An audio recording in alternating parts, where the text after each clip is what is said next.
Hi YouTube, how's everybody doing? I hope all my friends is doing okay.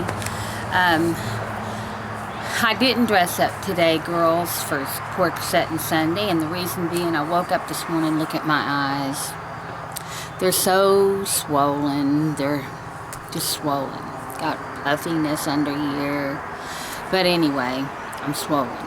So that's why I didn't dress up. Allergies and old age and worms. But anyway, let me show you how pretty the mountains are getting.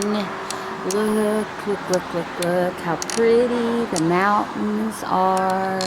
They are getting gorgeous, yes. And we have a huge tree back here, right there, and when it turns colors, it will be beautiful. Okay, I left you last week.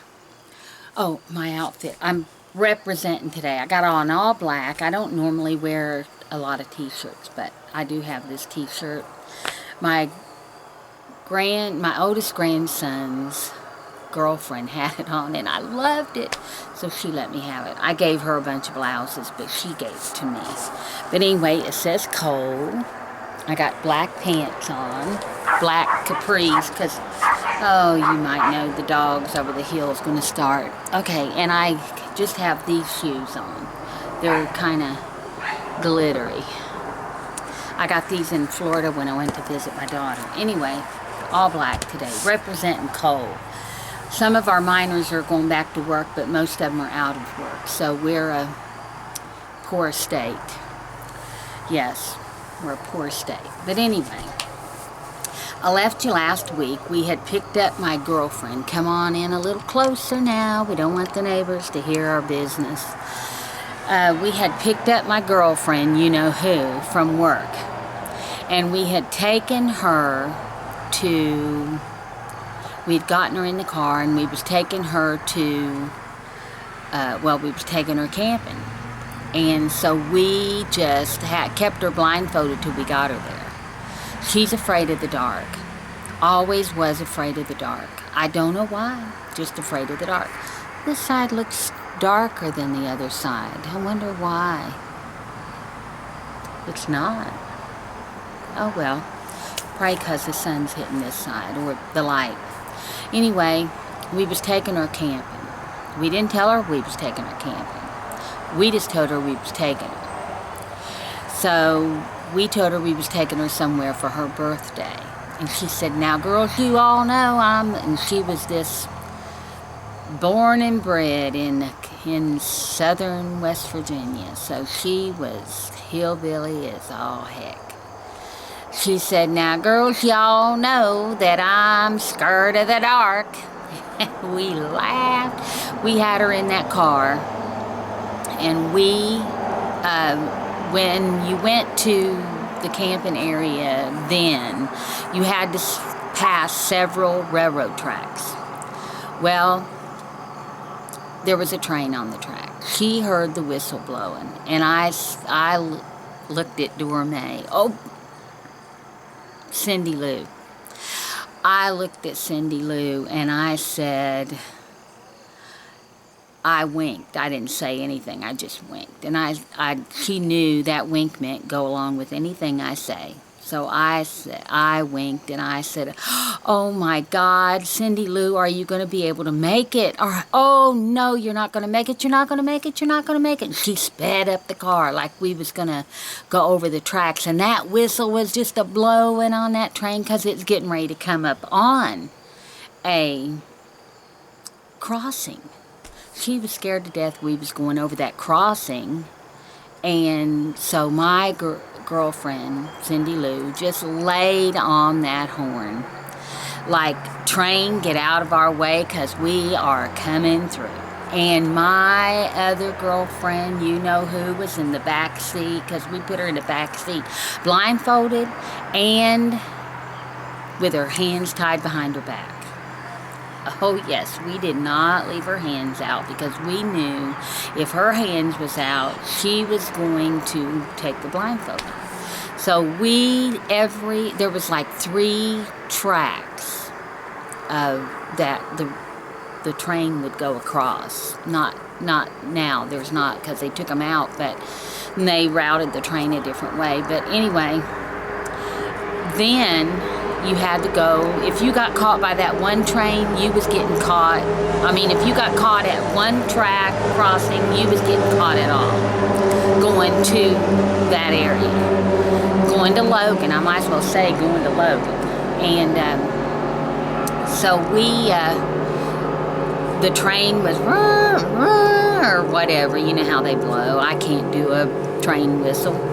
Anyway, so we got to the next one, and that train was just laying on that horn, that whistle, you know, that.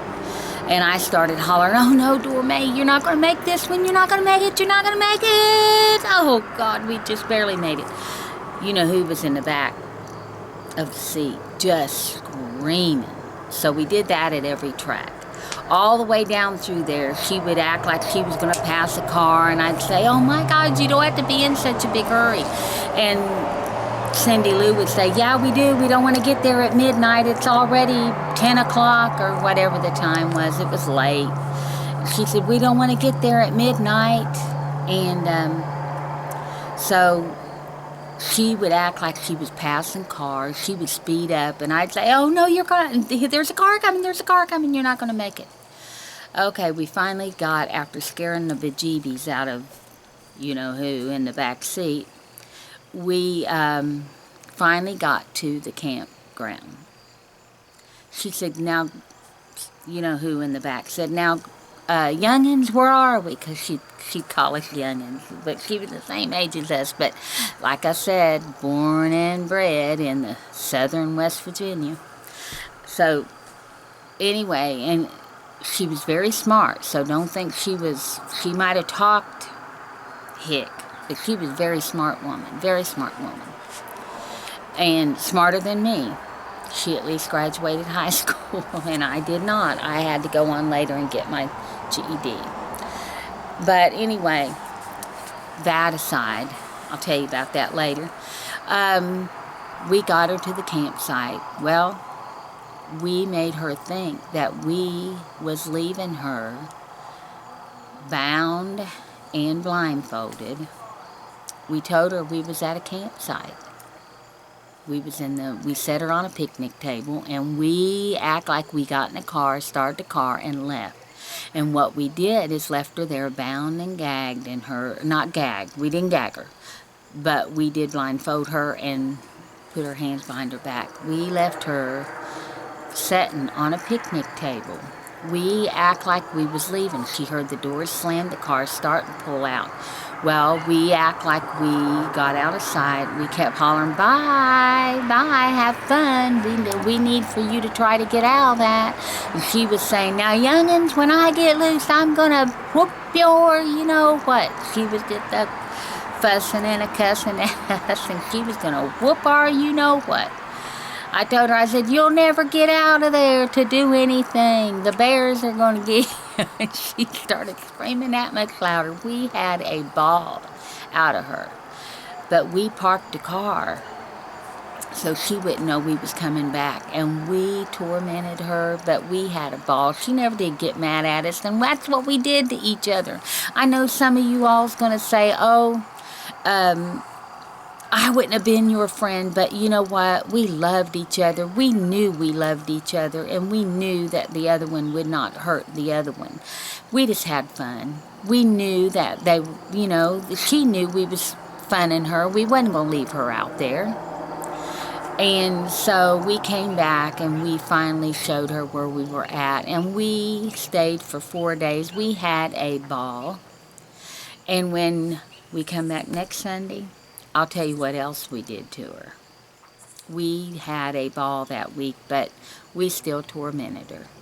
So, okay, if you haven't already, hit that friend button down below. Be a friend. Come along with me on my journey. I'm starting this new journey in my life, and there's been a lot of you come along. I want more of you to come along.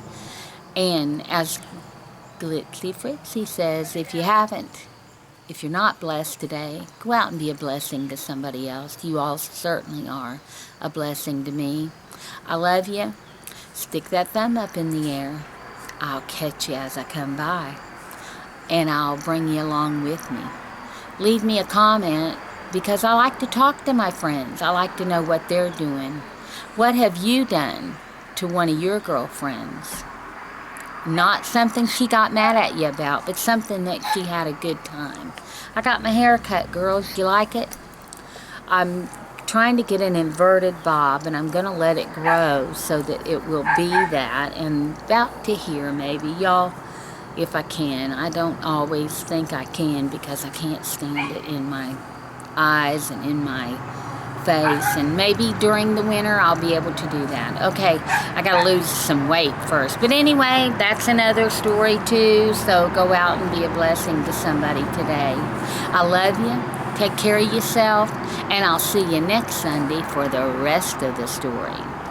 Who used to say that? If you know who used to say that, leave me a comment down in the comment section and tell me who used to say come back for the rest of the story. I love you guys. Bye.